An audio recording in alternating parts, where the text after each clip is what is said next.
اعوذ باللہ من الشیطان اللعین الرجیم بسم اللہ الرحمن الرحیم رب اشرح لی صدری ویسر لی امری واحلل عقدۃ من لسانی یفقہوا قولی ان اللہ وملائکتہ یصلون علی النبی یا ایہا الذین آمنوا صلوا علیہ وسلموا تسلیما۔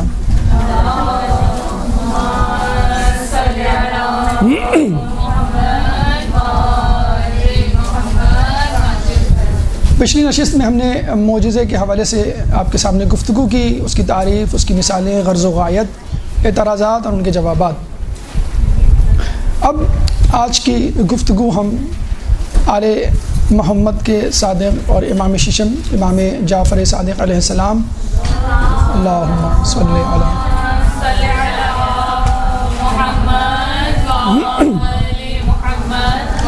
کہ چند معجزات آپ کے سامنے پیش کرنے کی جسارت کریں گے، اور ان معجزات میں ہم نے اپنی پچھلی گفتگو کو یاد رکھنا ہے، یعنی اللہ تعالیٰ نے جو انبیاء کو معجزات دے کر بھیجے ان کی جھلک انشاءاللہ آپ کو نظر آئے گی۔ نمبر ایک، غرض و غایت، دعوی امامت و نبوت، اسی طرح دعوی امامت آپ کو یہاں نظر آئے گا، اور اس کے علاوہ امام کی سپرمیسی، طاقت اور اختیار، اس کی جھلک آپ کو نظر آئے گی۔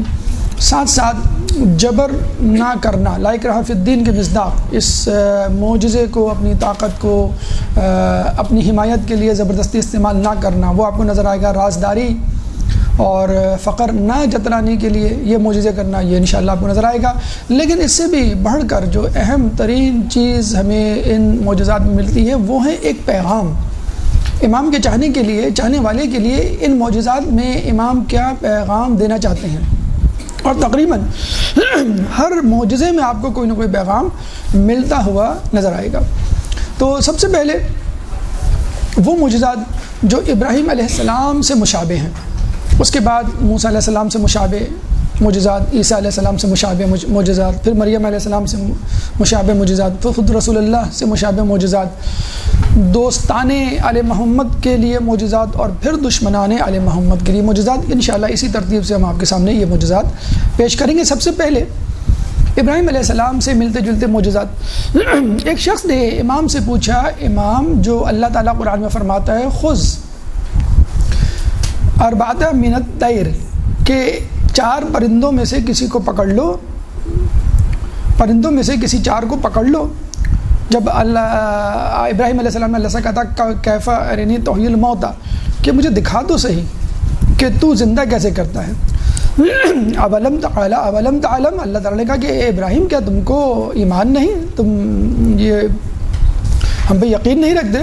تو بلا قال بلا ولیطمئن قلبی، بلکہ میں تو اطمینان قلب کے لیے چاہتا ہوں۔ تو اللہ تعالیٰ نے کہا کہ فخذ اربعۃ من الطیر، کہ 4 پرندوں میں سے 4 پرندوں کو پکڑ لو، اور پھر ان کو ذبح کرو، اور پھر ان کے ٹکڑے ٹکڑے کرو، اور پھر ان کو مختلف پہاڑوں پہ رکھ دو۔ تو امام کے سامنے کسی نے پوچھا کہ یہ 4 پرندے کون تھے، کون کون سے 4 پرندے تھے؟ تو امام نے کہا کہ کیا میں تجھ کو وہ معجزہ ہی کر کے نہ دکھا دوں، یعنی پریکٹیکل کر کے دکھا دوں؟ 4 کی بات تو بہت دور کی بات، وہ تو کوئی بھی کہیں سے ڈھونڈ کے بتا سکتا ہے وہ 4 پرندے کیا کون تھے۔ تو امام نے 4 پرندے جمع کیے۔ پہلے جو ہے وہ ابراہیم علیہ السلام کی طرح بالکل مور کو بلایا، تو مور جو ہے وہ چلتا ہوا آ گیا، اس کو ذبح کیا، اس کے ٹکڑے ٹکڑے کیے اور قیمہ بنایا۔ پھر جو ہے وہ کوے کو بلایا، کوہ چلتا ہوا آیا، اس کو ذبح کیا، اس کے ٹکڑے ٹکڑے کیے اور قیمہ بنایا۔ پھر جو ہے وہ باز کو بلایا، اس کے ٹکڑے ٹکڑے کیے۔ پھر جو ہے وہ کبوتر کو بلایا۔ یہ 4 پرندے ذبح کر کے اور ان کی کھال پر الگ کر کے اور ان کو ٹکڑے ٹکڑے کر کے امام نے قیمہ بنایا، خلط ملط کیا، اور پھر جو ہے وہ مور کا سر اٹھایا، مور کو بلایا، تو وہ سارے ٹکڑے جو مور کے موجود تھے اندر وہ اڑ کے مور کے سر کے پیچھے لگ گئے، اور بالکل ایک جس طرح ہم پزل بناتے ہیں وہ مور بن گیا پورا۔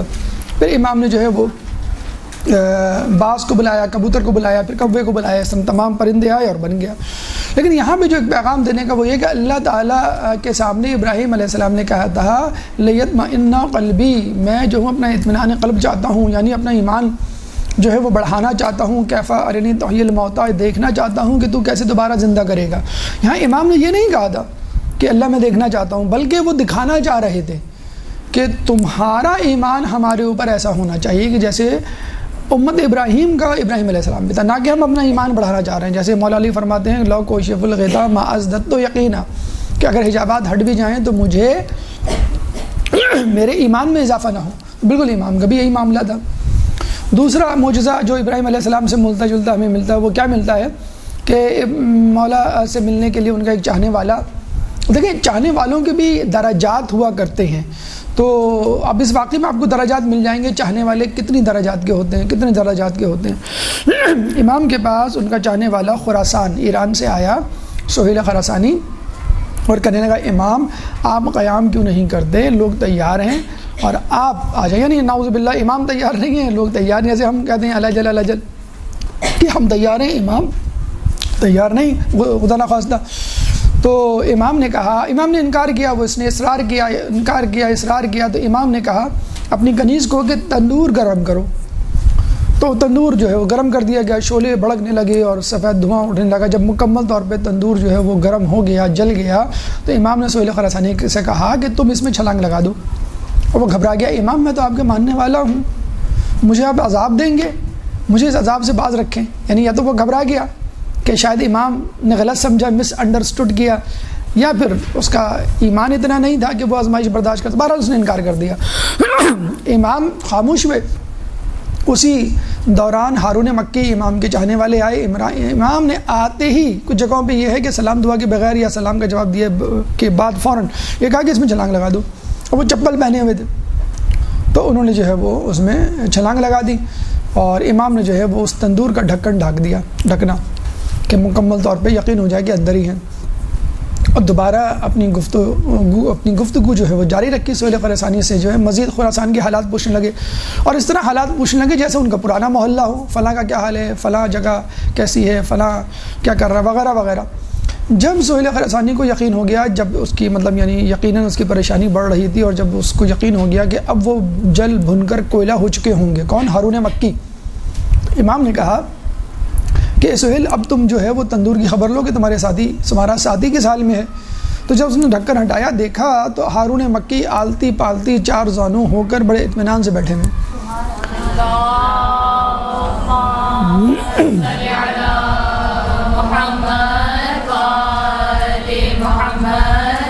اب جو ہے وہ نکل کے باہر آئے سکون سے. تو امام نے فقط یہ جملہ کہا کہ اے خراسانی مجھے یہ بتا خراسان میں اس جیسے کتنے ہیں. اب وہ جسے کہتے ہیں کہ سمن بالکل خاموش اور گنگ ہو گیا، اور کہنے لگا یا امام حقیقتاً ایک بھی نہیں، ایک بھی ایسا نہیں ہے. تو امام نے کہا جب ایسے 5 ہو جائیں تو ہم قیام کر لیں گے. یعنی فقط 5 افراد درکار تھے امام کو. اگر 5 بھی ہو جاتے، کہتے ہیں روایتوں میں ملتا ہے کہ امام شیشمزی سے روایت ہے کہ رسول علی کی خلافت کی حمایت میں فقط 3 ہی لوگ تھے حقیقتاً. تو لوگوں نے پوچھا کون کون سے؟ انہوں نے کہا کہ سلیمان فارسی، ابو ذر غفاری، مقداد بن اسود، کسی جگہ عمار یاسر کا نام.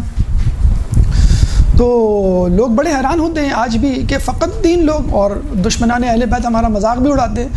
تو ایمان کے درجات ہوا کرتے ہیں.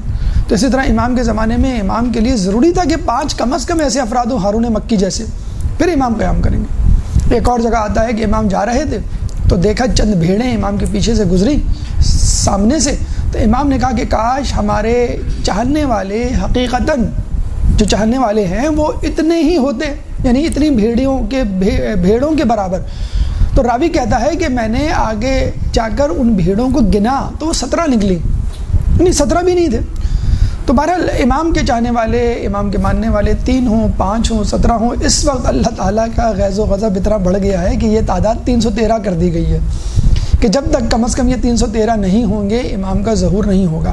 حقیقت میں حقیقت حال یہی ہے کہ بظاہر ہماری زبان تو کہتی ہے کہ ہم امام کا انتظار کر رہے ہیں، منتظر ہیں، امام ہیں اور امام کو ظہور کر جانا چاہیے، بس بہت ہو چکی اور بہت ظلم ہو گیا. اگر ہم اپنی زندگیوں پہ نظر ڈالیں، فقط یہ ماہ رمضان جو گزرا ہے، ماہ رمضان کے بعد جو ہماری زندگیوں میں تبدیلی آئی ہے، کہ یہ تبدیلی ہم سے نہیں کہہ رہی کہ تمہیں شرمندہ ہونا چاہیے کہ تم ماہ رمضان میں کیا تھے اور ماہ رمضان کے بعد کیا ہو. کہاں گئے وہ روزے, کہاں گئی وہ شب داریاں, کہاں گئی وہ قرتیں, کہاں گئی وہ اذکار, کہاں گئے وہ نیکیاں, تسبیح وہ تحلیل, وہ سب چیزیں کہاں چلی گئی. تو حقیقت میں امام کے ماننے والے ٹھیک ہے چاہنے والے ہوں گے, لیکن حقیقت میں جو معیار ہے, میزان ہے, جو ریکوائرمنٹس ہیں, وہ بہرحال 313 کی ابھی تک پوری نہیں ہوئی. بہرحال ایک اور واقعہ میں ملتا ہے کہ منصور دبانقی نے ایک دفعہ آپ کے گھر کو نظر آتش کروا دیا. کہتے ہیں سب لوگ گھر سے بھاگے اور تمام لوگ اس کو آگ کو بجھانے لگے, اور امام بڑے اطمینان سے اندر گھر میں کھڑے ہوئے تھے. امام کے چاہنے والے بھی اور امام سے جلنے والے بھی ارد گرد کھڑے ہوئے. امام سے پوچھا, امام آپ نکلے نہیں, خدا نہ خواستہ آپ کو. تو امام نے کہا مجھے آگ گزند نہیں پہنچا سکتی, میں فرزند ابراہیم جلیل ہوں, اس لیے اطمینان سے کھڑا ہوا تھا. تو بڑے افسوس کا مقام ہے کہ جس نبی نے امت کو جہنم کی آگ اور ان کے شعلوں سے بچایا ہو, وہی امت کبھی آپ کے بیٹے کے گھر کو نظر آتش کرتی ہے اور کبھی آپ کی بیٹی کے در کو.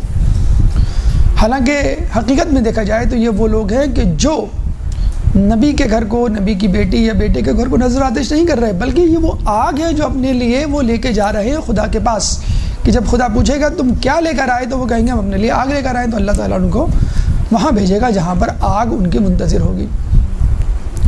تو بہرحال یہ پرندے کے معجزات اور آگ کے معجزات اس بات کی دلیل ہے کہ ہمارے امام ابراہیم علیہ السلام کی طرح, ہمارے امام دیگر انبیاء کی طرح اللہ تعالیٰ کے منتخب شدہ افراد ہیں, اور ان کو دنیا والے اس وقت تک گزند نہیں پہنچا سکتے, چاہے وہ کتنے ہی طاقتور کیوں نہ ہو, جب تک خدا نہ چاہے. اور جب ہم دیکھتے ہیں جب زہر دینے کا وقت آیا, جب ان کو شہید کرنے کا وقت آیا, تو اللہ تعالیٰ کی مشیت اور مرضی کے الہے انہوں نے اپنے آپ کو سامنے پیش کر دیا کہ ٹھیک ہے اس وقت جو ہے وہ اپنے آپ جان کا نذرانہ پیش کرنے کا وقت آ گیا. اب آئیے وہ معجزات جو کہ موسیٰ علیہ السلام سے مثلا مشابہت رکھتے ہیں. کہتے ہیں کہ امام ایک دفعہ اپنے ساتھیوں کے ساتھ جا رہے تھے, تو دیکھا صحرا میں لق و دق صحرا ہے اور پانی کا کہیں نام و نشان نہیں, کوئی نہر نہیں, کوئی سبزات, کوئی تالاب نہیں, کوئی جوہر نہیں, کوئی کنواں نہیں. امام نے پوچھا چاروں طرف دیکھو, کیا تمہیں کچھ پانی کی سبیل نظر آتی ہے؟ تو لوگوں نے چاروں طرف نظر دوڑائی, انہیں کچھ بھی نظر نہیں آیا. تو امام ہمیں کچھ بھی نظر نہیں آتا. تو امام نے جو ہے وہ ہاتھ بلند کر کے دعا کی کہ اے وہ جو اپنے رب کا فرمان سنتا ہے, جو اپنے رب کے فرمان کی اطاعت کرتا ہے, ہمیں وہ کچھ دے جو تیرے پاس ہے. کہتے ہیں ایک دم سے کنواں نمودار ہوا, اس میں سے شیریں پانی نکلا, اور امام کے تمام اصحاب نے اس شیریں پانی کو پیا. اور ان میں سے ایک شخص نے کہا یا امام خدا کی قسم آپ مثل موسیٰ ہیں. موسیٰ علیہ السلام کے بارے میں جیسے ملتا ہے کہ فضرب بعصاک الحجر, کہ تم اپنا عصا پتھر پہ مارو, فانفجرت منہ اثنتا عشرۃ, تو جب انہوں نے عصا مارا تو اس میں سے 12 چشمے نکل پڑے. تو امام نے فقط دعا کی اور جو ہے وہ کنویں سے پانی نکل کھڑا ہوا. تیسرے مقام پر حضرت عیسیٰ علیہ السلام کے مثل کیا مثلا معجزات ہیں. کہتے ہیں کہ عورت اپنی بچی کے ساتھ بیٹھی ہوئی تھی, واویلا کر رہی تھی, سامنے ایک گائے تھی مری پڑی تھی. امام سامنے سے گزرے, اپنے اصحاب کے ساتھ کہنے لگے کیا ہوا؟ اس عورت نے کہا کہ میری ایک ہی گائے تھی جو میرا روزگار تھی اور گزر بسر کا ذریعہ تھی, وہی مر گئی. تو امام نے کہا اگر میں اس کو زندہ کر دوں تو تم خوش ہو جاؤ گی؟ تو اس نے کہا آپ مجھ سے مذاق نہ کریں. امام نے اس کو ٹھوکر ماری, اسی وقت وہ زندہ ہو کے کھڑی ہو گئی اور وہ حیران ہو گئی. اور عورت نے چیخ کے کہا خدا کی قسم آپ مثل عیسیٰ ہیں. جیسے عیسیٰ علیہ السلام قم باذن اللہ کہہ کے مردوں کو زندہ کر دیا کرتے تھے, آپ بھی زندہ کر دیتے.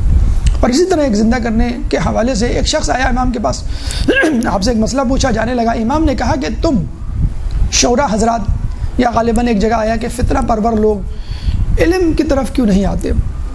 یعنی ہو سکتا ہے وہ شاعر ہو یا کوئی فتنہ پرور شاعر ہو, فتنہ پرور شخص ہو جو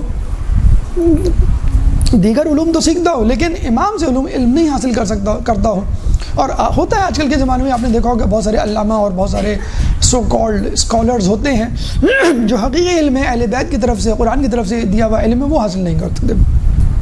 اس نے نعوذ باللہ ایک تنزن انداز سے امام سے پوچھا کیا آپ امام ہیں؟ یعنی اگر آپ امام ہیں تو ٹھیک ہے میں آپ سے علم حاصل کر لیتا ہوں. تو امام نے کہا ہاں ہم امام ہیں. تو اس نے کہا کہ اچھا اگر آپ امام ہیں تو کوئی نشانی دکھائیں, یعنی معجزہ دکھائیں. تو امام نے کہا کہ تم جو کچھ مجھ سے پوچھنا چاہتے ہو پوچھ لو, میں اس کا جواب دوں گا. یہ بھی ایک بہت بڑی جسے کہتے ہیں کہ دلیل ہے، ایک معجزاتی دعویٰ ہے کہ جو خود امیر المومنین نے کیا تھا، سلونی سلونی قبل ان تفقدونی، اور یہ دعویٰ یا تو امیر المومنین کر سکتے ہیں، یا ان کے جد کر سکتے ہیں، یا ان کی اولاد کر سکتی ہے، اور کوئی نہیں کر سکتا۔ چنانچہ اس شخص نے سوال تو نہیں پوچھا، بلکہ اس سے بڑی مشکل امام کے سامنے رکھ دی کہ میرا بھائی ابھی ہی چند دنوں پہلے فوت ہوا ہے، میں چاہتا ہوں کہ آپ اس کو زندہ کر دیں۔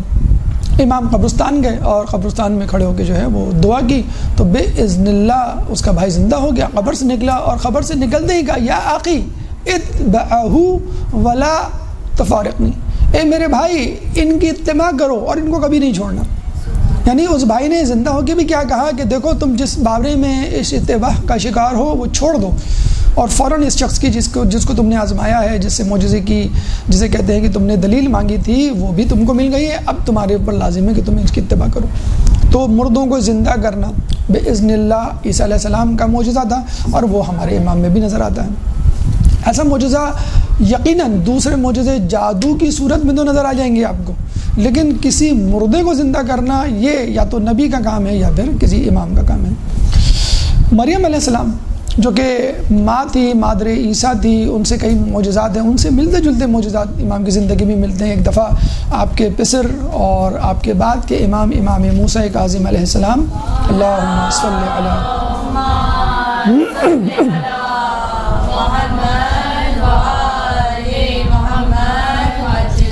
سردی سے کپاتے ہوئے آپ کے پاس آئے، بیٹھے، اصحاب بیٹھے ہوئے تھے، کہنے لگے بیٹا آپ کی کیا حال ہے؟ کہنے لگا بابا میں ٹھیک ہوں۔ کہنے لگے بیٹا کچھ چاہیے؟ عموماً جب آدمی بخار میں مبتلا ہوتا ہے، بیمار ہوتا ہے، تو کچھ ایسی چیز کھانے کا جی چاہتا ہے کہ جو منہ کا ذائقہ جو ہے وہ صحیح کرتے۔ انہوں نے کہا مجھے انگور و انار چاہیے۔ اچھا وہ موسم نہیں تھا انگور و انار کا، اصحاب پریشان ہو گئے کہ انہوں نے، اچھا بخار میں اکثر آپ نے دیکھا ہے آدمی جو ہے ایسی فرمائش کر دیتا ہے کہ گھر والے جو ہے وہ تھوڑے سے دنگ رہ جاتے ہیں، پریشان ہو جاتے ہیں۔ اور جب بھی کہا گیا کہ بیمار، مسافر اور غالباً روزہ دار کے حوالے سے کہ ان کی چڑچڑاہٹ پہ غصہ نہیں کرنا چاہیے، ان کو غصہ آ ہی جاتا ہے، تو امام نے اپنے صحابی کو کہا کہ جاؤ میرے باغ سے یہ دونوں چیزیں لے آؤ۔ اب وہ صحابی پریشان، یا امام اس موسم میں انگور اور انار میں کہاں سے لاؤں؟ کہ تم جاؤ تو صحیح۔ اب یہ گئے، اب ان کو معلوم نہیں کہ جب اللہ تعالیٰ جناب مریم کے لیے بے موسم کے پھل لا سکتا ہے، امام کے لیے نہیں لا سکتا، وہ تو نبی بھی نہیں تھی۔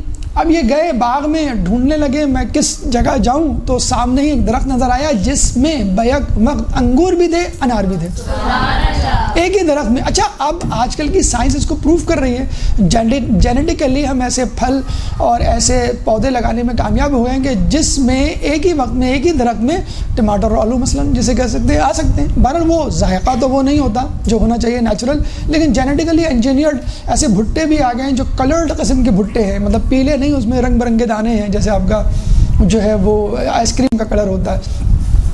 تو ایک ہی درخت پہ انار اور انگور وہ توڑ کے لے آئے۔ اچھا ہمیں ملتا بھی ہے جنت میں، جب انسان، آپ نے ماہ رمضان کے روزوں کے حوالے سے کسی ایک روزے کی اس میں تفصیل بھی ہے کہ 1000 شہر، پھر 1000 دسترخوان، پھر 1000 کھانے، پھر 1000 پھل۔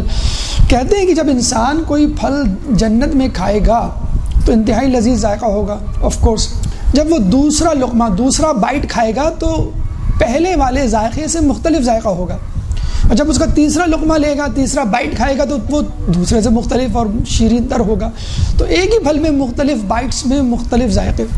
تو یہ دونوں پھل لے کے آئے جو کہ معجزاتی طور پہ، اور غالباً اللہ تعالیٰ کی یہ حجت بھی ہے کہ قریب ترین مشاہدات اللہ تعالیٰ دکھا رہا ہے، اور وہ چیزیں جو ہیں وہ پوری بھی ہو رہی ہیں۔ جیسے کہ ابھی ریسنٹلی ایک ویڈیو وائرل ہوئی ہے یوٹیوب پہ، جس میں ایک ایسا چھوٹا سا گیجٹ ہے پین کے سائز کا، کہ جس میں وہ بات کر رہا ہے انگلش میں، اور اس بات کو عربی میں، اسپینش میں، فرینچ میں، چائنیز میں، جاپنیز میں دوسرا آدمی سن رہا ہے۔ ایگزیکٹلی جو وہ کہہ رہا ہے اس کو عربی اور دوسری 43 لینگویجز کا گیجٹ ہے۔ اب آپ کو کوئی دوسری تیسری زبان سننے کی ضرورت نہیں ہے، وہ پین لے کر اپنی پاکٹ میں آپ چلے جائیں ایئرپورٹ پہ یا کسی بھی غیر ملک، اور جو بات کہنی ہے وہ آپ کہیں، جیسے ہی آپ مائک پین اس کے سامنے کریں گے، بائی دا ٹائم وہ اس کو ٹرانسلیٹ کر چکا ہوگا اپنی زبان میں۔ اچھا یہ معجزہ خود امام کے زمانے میں ہو چکا ہے کہ امام بیٹھے ہوئے تھے، اور امام کے کمرے میں مختلف ممالک سے آئے ہوئے لوگ براجمان تھے۔ اس میں جو ہے وہ ایک ہند سے آیا ہوا شخص تھا، ایک فارسی بولنے والا تھا، ایک جو ہے وہ یہودی تھا جو عبرانی بولتا تھا، سب بیٹھے ہوئے تھے. تو امام جو ہے وہ سوال کرتا ہے، امام جو ہے جواب دیتے.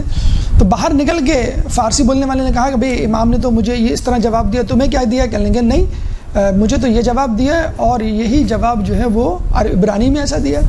ہندی نے کہا کہ نہیں مجھے یہ جواب ہندی میں اس طرح دیا ہے. تو امام ایک زبان بولتے تھے. یہ بھی بہت بڑا معجزہ ہے. ایک تو معجزہ یہ ہوتا ہے آپ نے عربی بولنے والے کے سامنے عربی میں بات کی، وہ چلا گیا، پھر فارسی بولنے والے سے فارسی میں بات کی. ایسا معجزہ تو ہمیں ملتا ہے کہ ترکی فوج تھی، ترکی والے سے ترکی میں بات کی، پھر عربی بولنے والے سے عربی. لیکن ایک زبان بولے اور ایٹ دا سیم ٹائم وہ زبان مختلف زبانوں میں ترجمہ ہو کے لوگوں تک پہنچی. گیجٹ کے ذریعے تو ممکن ہے آج کل کے دور میں، لیکن امام نے اس کو بغیر وسیلے کا. اگر وہ یہ کہا کہ بھائی یہ کون سی بڑی بات ہے، یہ تو سائنس بھی ابھی کر سکتی ہے، لیکن یو نیڈ این ایپریٹس. آپ کو ایک گیجٹ کی ضرورت ہے، ایک پین کی ضرورت ہے. امام کے زمانے میں جب امام آئیں گے تو ان کے ماننے والے مشرق سے مغرب رابطہ کر لیں گے اپنے ہاتھوں پر. تو لوگ کہیں یہ کون سی بڑی بات ہے، موبائل سے کر سکتے ہیں. آپ موبائل سے کر سکتے ہیں، بغیر موبائل کے نہیں کر سکتے. طی الارض، آپ ایک جگہ سے دوسری جگہ پہنچ سکتے ہیں. آپ کو پاسپورٹ کی ضرورت نہیں، آپ کو ویزے کی ضرورت نہیں، آپ کو ایروپلین کی ضرورت نہیں، کسٹمز تلاشی کی ضرورت نہیں، چلنے کی ضرورت نہیں. بس اب ایک قدم اڑاتے ہیں اور چلے جاتے ہیں. تو امام کے جو معجزات تھے وہ گیجٹس اور وسائل سے ماورا ہیں. جیسے ہم نے کہا کہ معجزہ کہتے ہی اسے ہیں کہ جو حسی اور عقلی منطقوں اور ادراک سے بالکل ماورا ہو. بہرحال تو وہ افراد و اصحاب جو ہیں وہ 2 پھل لے کر امام کے سامنے آ گئے. اسی طرح ایک ملتا جلتا بے موسم کے پھل یا کہہ لیجئے کہ حیرت انگیز طور پہ وسائل کا نمودار ہونا. امام ایک دفعہ حج کے موقع پہ ابو قبیس نامی پہاڑ پر چڑھے ہوئے تھے اور ایک شخص ان کے پیچھے کھڑا ہوا تھا. وہ جانتا نہیں تھا، ابو لیث سعدی اس کا نام تھا. وہ جانتا نہیں تھا یہ کون صاحب ہیں، بزرگ کیا ہیں. تو وہ دعا مانگ رہے تھے، ہاتھ بلند کر کے کہہ رہے تھے یا رب یا رب یا رب، اور اتنی مرتبہ کہا کہ ان کی سانس ٹوٹ گئی. پھر انہوں نے کہا یا ربا ہو یا ربا ہو یا ربا ہو یا ربا ہو، اتنی مرتبہ کہ ان کی سانس بھر گئی. پھر اس کے بعد انہوں نے کہا یا حیو یا حیو یا حیو، اتنی مرتبہ کہ ان کی سانس ٹوٹ گئی. پھر کہا یا رحیم یا رحیم یا رحیم، اتنی مرتبہ کہ ان کی سانس ٹوٹ گئی. پھر کہا یا رحمان یا رحمان 7 مرتبہ. اور پھر کہا کہ اے اللہ مجھے انگور دے، مجھے انگور کی طلب ہے. اے اللہ میرا لباس بوسیدہ ہو گیا ہے، میرے لیے لباس کا بندوبست کر. اسی وقت کہتے ہیں کہ ایک ٹوکری آئی جس میں انگور بھرے ہوئے رکھے ہوئے تھے اور 2 چادریں آئیں لباس کے لیے. تو امام جیسے ہی انگور کھانے لگے، پیچھے جو شخص کھڑا ہوا تھا ابو لیث سعدی کہنے لگے، پہچان تو نہیں تھا، کہنے لگا کہ اے شخص مجھے بھی انگور کھانے کو دے، تیری دعا میں میں نے آمین کہا تھا، میں بھی تیری دعا میں شامل تھا. تو امام نے یہ نہیں کہا کہ تو کون اور تیری اوقات نعوذ باللہ کیا، لیکن امام نے اس کو اپنے ساتھ شریک کیا. اور جیسے خدا خود شریک کرتا ہے فرشتوں کو، انا نحن نزلنا الذکر و انا لہ لحافظون، کہ ہم اس کو اتارنے والے ہیں. انا نزلنا کہنا چاہیے تھا کہ میں نے اتارا، نحنو یعنی ہم نے اتارا. فرشتوں کو اپنی ٹیم میں شامل کرتے ہوئے، بھئی ایک ٹیم ورک ہے. جیسے ہم دیکھتے ہیں نا اداروں میں، اسکولوں میں، کالجوں میں کہا جاتا ہے بھئی ہمارا ادارہ یا اسکول جو ترقی کر رہا ہے، مدرسہ جو ترقی کر رہا ہے، ایک ٹیم ورک ہے. حالانکہ بعض اوقات ایک یا چند لوگوں کا کام ہوتا ہے، لیکن اللہ تعالیٰ بہرحال تو اس کو انگور کھانے کو دی اور جاتے ہوئے اس کو چادر بھی دی. نیچے اتر کے اس نے پوچھا بھی کون بزرگ ہے، تو بتایا کہ بھئی یہ ہمارے امام ششم، امام جعفر صادق علیہ السلام وقت کے امام ہیں. تو کہنے کا مقصد یہ ہے کہ بعض اوقات لوگوں سے پوچھا جائے، لوگوں سے کہا جائے کہ بھئی اللہ سے مانگے، تو بھئی ہم تو جنت مانگیں گے، جنت میں امام کا پڑوس مانگیں گے، بھئی ہم اپنی معاشی درستی کے لیے بھی کچھ مانگیں. ایک صاحب بزد دیکھیں بھئی دنیاوی چیز میں نہیں مانگوں گا اللہ تعالیٰ سے. تو جب امام انگور مانگ رہا ہے، امام لباس مانگ رہا ہے، تو آپ کے لیے کیا ہے؟ نعوذ باللہ امام سے زیادہ، امام سے کم محتاج ہے یا امام سے زیادہ قدرت رکھتے ہیں؟ کیا آپ ان چیزوں سے ماور؟ ہم زیادہ جسے کہتے ہیں کہ ان چیزوں کے متلاشی اور متمنی ہیں کہ ہمیں یہ چیزیں ملیں. اس میں کوئی قباحت نہیں. آپ اپنی امی سے، اپنے ابو سے، اپنے بڑے بھائی سے، اپنے شوہر سے، اپنے بزرگ سے، خاندان کے کوئی چیز مانگتے ہیں تو اس میں کیا قباحت کہ میں پاس ہو جاؤں تو آپ میرے لیے یہ انتظام کر دیں، عید آ رہی ہے تو مجھے ایسا جوڑا چاہیے. تو اللہ تو ان کو دینے والا ہے، تو اللہ ہمیں نہیں دے گا. تو ربنا آتنا فی الدنیا حسنۃ وفی الآخرۃ حسنہ، اے اللہ مجھے دنیا میں بھی دے اور آخرت میں بھی دے. جسے کہتے ہیں نا کہ جو دنیا مانگے گا اس کو دنیا ملے گی، جو آخرت مانگے گا اس کو آخرت ملے گی، جو دونوں مانگے گا اس کو دونوں ملے گی. تو اس میں کیا قباحت ہے کہ آپ دونوں ہی مانگ لیں؟ تاکہ ایمان میں کوئی سقم ہو، ایمان میں کوئی کمزوری ہو، تو اس وجہ سے بعض اوقات فقر کی وجہ سے آدمی کفر کے قریب پہنچ جاتا ہے. جیسے خود مولا علی فرماتے ہیں کہ اگر کفر کوئی شخص ہوتا، فقر کوئی شخص ہوتا تو میں اس کو قتل کر دیتا. تو دنیا مانگنے میں کوئی قباحت نہیں، اتنی دنیا کم از کم جو آپ کے ایمان کو بچانے میں ممدود و معاون ہو ضرور مانگنی چاہیے. بہرحال تو یہ ایک واقعہ ہوا امام کے ساتھ. اس کے علاوہ ایک واقعہ اور ہوتا ہے کہ امام جو ہے کوفے جاتے ہیں، ایک بنجر اور کھوکھلے تنے پہ وہ بیٹھ جاتے ہیں، وضو کرتے ہیں، نماز پڑھتے ہیں، پھر ایک طویل سجدہ کرتے ہیں جس میں 500 مرتبہ تسبیحات پڑھتے ہیں، پھر ٹیک لگا کے بیٹھ جاتے ہیں، پھر دعا مانگتے ہیں، پھر اپنے اصحاب سے فرماتے ہیں یہی وہ درخت تھا کہ جس کو ہلا کر مریم بنت عمران نے اپنے لیے خدا سے رزق تلاش کیا تھا اور کھجوریں گری تھی. پھر امام جو ہے وہ کہتے ہیں اسی درخت یا کسی دوسرے درخت کو دیکھ کے دعا کرتے ہیں کہ اے وہ جو اللہ کے فرمان کو سننے والا ہے اور اس کی اطاعت کرنے والا ہے، ہمیں وہ کھلا جو اللہ نے تیرے اندر قرار دیا. اور کہتے ہیں کہ وہ درخت جو ہے سرسبز و شاداب ہو جاتا ہے اور کھجوروں اس میں سے پک کے گرنے لگتے ہیں اور صاحب اس سے مستفید ہوتے ہیں. اسی طرح کا ایک واقعہ کہ وہ جا رہے تھے رستے میں، لوگوں کو پیاس لگی، امام نے ٹھوکر ماری تو چشمہ اگل پڑا، نہایت شیریں اور ٹھنڈا جسے کہتے ہیں پانی پیا، اور امام نے جو ہے وہ اس درخت پہ ہاتھ پھیرا تو کہتے ہیں کہ وہ درخت سرسبز ہو گیا اور 32 قسم کی کھجوریں ایک ہی درخت پر. آج بھی بہت ساری قسم کی کھجوریں آپ دیکھتے ہیں، تو 32 قسم کی کھجوریں اسی ایک درخت پہ لگیں اور ان انواع قسم کی کھجوروں کو امام کے اصحاب نے تناول فرمایا. پھر اس کے بعد دوبارہ ہاتھ پھیرا تو وہ درخت دوبارہ جو ہے بنجر ہو گیا، اپنی اصلی حالت میں واپس چلا گیا. تو یہ جناب مریم بنتے عمران سے ملتے جلتے واقعات، موسیٰ علیہ السلام اور عیسیٰ علیہ السلام. اب خود رسول اللہ سے ملتے جلتے 2 معجزات آپ کی سماعت کی نظر. ایک درود پڑھ دیں محمد والے محمد.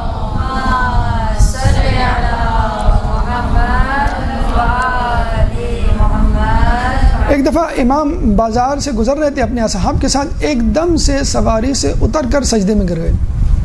طولانی سجدہ کیا، واپس اٹھے تو لوگوں نے کہا امام آپ نے سجدہ کیوں کیا؟ تو امام نے کہا کہ مجھے خدا کی نعمت یاد آ گئی تھی اس لیے میں نے سجدہ کیا اس کا شکرانے کے لیے.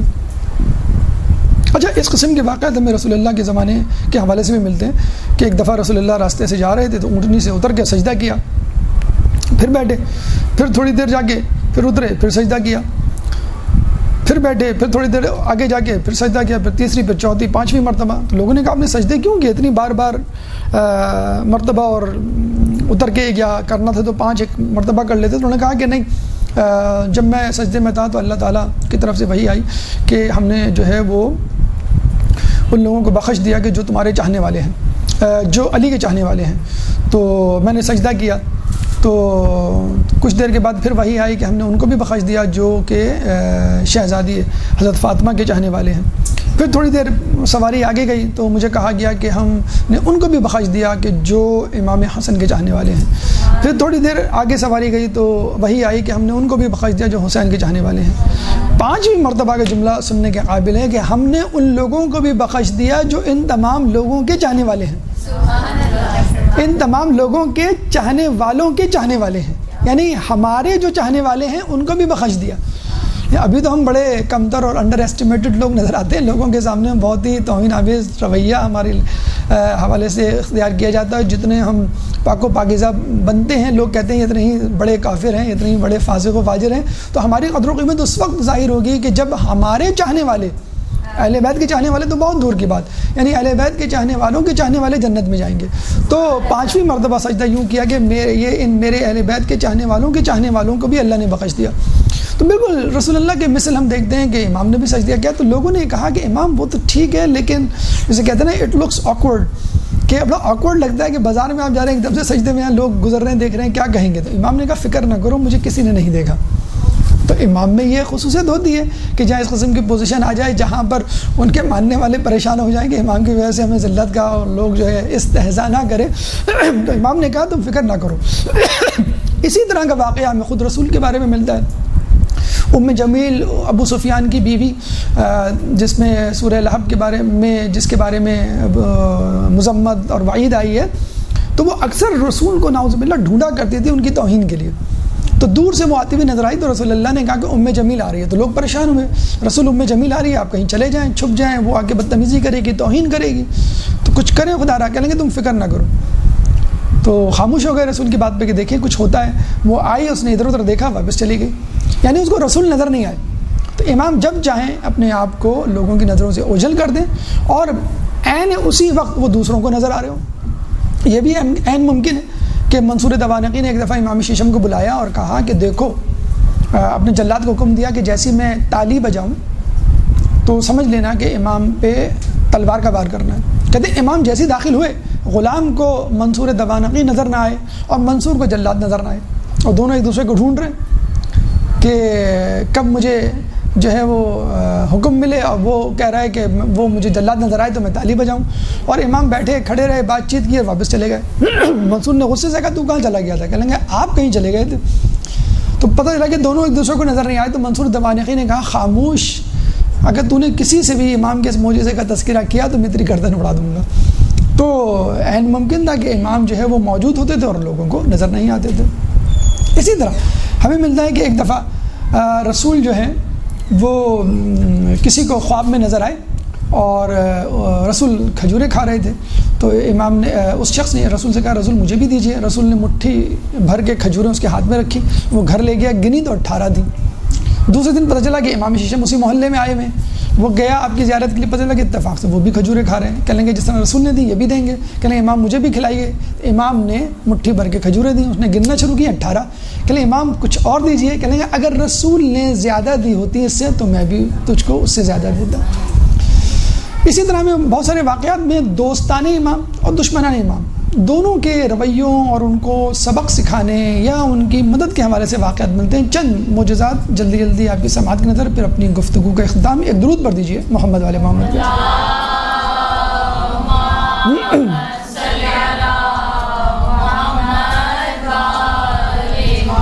ایک دلچسپ واقعہ ملتا ہے اور یہ ہمارے لیے بہت بڑا پیغام ہے، نصیحت ہے، حکمت ہے، کہ ایک شخص امام کے پاس آیا اور 10,000 دینار دے کر کہا یا امام مدینے میں اس سے ایک مکان خرید لیں میرے لیے، جب میں حج سے واپس آؤں تو سفر سے واپس آؤں تو وہ مکان اپنی رہائش کے لیے اختیار کر لوں۔ تو یہ گیا تو امام نے وہ تقسیم کر دیے غریب غربا میں۔ جب واپس آیا کہنے لگا امام مکان خرید لیں؟ کہنے ہاں خرید لیا، یہ اس کی دستاویز ہے۔ جو دستاویز اس نے ڈاکیومنٹ پڑھا تو اس میں لکھا ہوا تھا ہم نے تیرے لیے مکان جنت الفردوس میں خرید لیا، جس کی ایک سرحد رسول کے مکان سے، دوسری دیوار علی کے مکان سے، تیسری دیوار امام حسن کے مکان سے، اور چوتھی دیوار حسین کے مکان سے۔ اچھا ہم ہوتے تو کہتے امام وہ تو ہوتا رہے گا، لیکن اگر آپ یہ کر دیتے تو وہ خاموشی سے وہ دستاویز لے کے چلا گیا اور اپنے گھر والوں کو وصیت کی کہ قبر میں میری یہ رکھ دینا کفن کے ساتھ۔ جب رکھا انہوں نے، اور اکثر آپ نے دیکھا ہوگا دفنانے کے بعد اکثر 3 دن 10 دن 40 دن تک لوگ جاتے ہیں قرآن خوانی کے لیے، دوسرے دن جب مکان اس کے گھر والے گئے تو اس کی قبر کے اوپر ایک رقعہ پڑا ہوا تھا، اس رقعے میں لکھا ہوا تھا جعفر ابن محمد نے اپنا وعدہ پورا کر دیا۔ یعنی اس نے قبر میں جاتے ہی اپنے اس مکان کو دیکھ لیا جو امام جعفر نے اس کے لیے جنت الفردوس میں خریدا تھا۔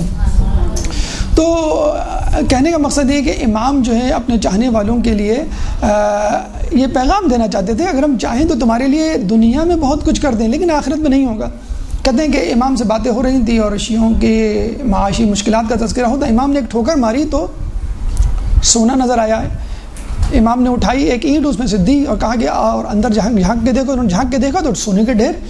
تو بہت ہی تعصب آمیز لہجے میں کہا یا امام آپ کے پاس اتنے وسائل سونا چاندی اور آپ کے شیعہ اتنے محتاج، کہنے لگے اللہ تعالیٰ ان قریب ہمارے شیعوں کے لیے آخرت اور دنیا کی نعمتوں کو جمع کر دے گا اور ان قریب ان کو جنت النعیم میں داخل کرے گا۔ یہاں 2 پیغام امام نے دیے، ایک وقت وہ بھی آئے گا، جنت تو ملے گی یقیناً، لیکن ایک وقت وہ بھی آئے گا خود اس دنیا میں مکمل دنیا ان کے تصرف میں ہوگی اور جنت بھی، یعنی دونوں مل جائیں گے۔ کب ہوگا؟ امام زمانہ عجل اللہ تعالیٰ فرجہ کا وقت۔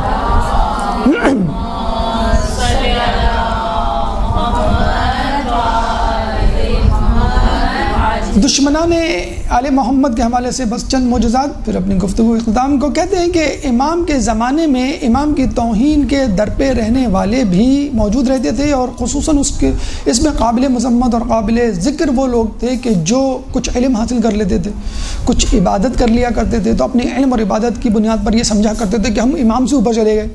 تو امام ہی کا ایک شاگرد جو اپنے آپ کو امام سے بہتر گنوایا کرتا تھا اور امام کے مسائل کو اپنے مسائل بنا کر پیش کرتا تھا، اس نے کہا کہ چلو امام سے چند پیچیدہ سوال پوچھتے ہیں تاکہ امام کو شرمندہ کرے۔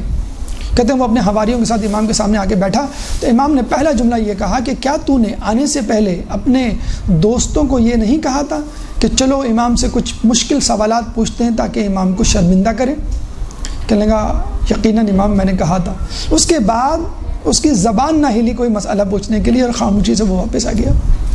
اسی طرح امام کے دور میں کچھ صوفی حضرات تھے، عبادت گزار، جو لوگوں کو اپنی عبادت سے متوجہ کیا کرتے تھے اور سمجھا کرتے تھے کہ ہم امام سے زیادہ عبادت کرنے والے ہیں۔ ایک دفعہ امام جا رہے تھے، وہ بھی شامل تھے، اور انہوں نے کہا کہ اپنے تئیں یہ سمجھا کہ بھئی ہم امام سے زیادہ عبادت کرنے والے ہیں، ہمیں آگے چلنا چاہیے۔ حالانکہ منع ہے کسی بزرگ اور کسی مرتبے والی شخصیت کے آگے چلنا۔ اب وہ دونوں افراد، تاریخ میں ان لوگوں کے نام بھی درج ہیں، وہ دونوں افراد آگے چل رہے تھے صوفی۔ تو اب دیکھیے ایک جگہ ایسی آئی جہاں جنگل شروع ہوا، جیسے جنگل شروع ہوا شیر سامنے آگے کھڑا ہو گیا۔ اب وہ دونوں پریشان کہ ہم کیسے آگے جائیں تو یہ شیر ہمیں چیٹ پڑ کھائے گا، اور یہ خاموشی سے امام کا انتظار، یوں سمجھ لیے امام کا استقبال کرنے کے لیے کھڑے ہو گئے۔ اب امام آئے تو وہ انہوں نے کہا کہ دیکھتے ہیں امام کیا کرتے ہیں۔ امام خاموشی سے شیر کے پاس گئے اور کان سے پکڑ کر شیر کو کنارے پہ کر دیا اور کہا کہ اب چلو۔ تو امام کو شرمندہ کرنے والے خود امام کے سامنے، جسے کہتے ہیں شرمندہ۔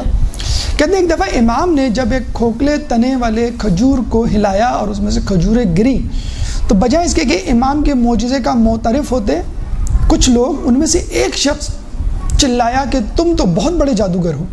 تو امام نے اس کو بد دعا دی اور کہتے ہیں کہ وہ کتے کی شکل کا ہو گیا، مسخ ہو گیا۔ یہ دنیا میں ملتا ہے، بنی اسرائیل کی قوم بندر کی شکل مسخ ہو گئی تھی، اصحاب الراس جنہیں کہتے ہیں۔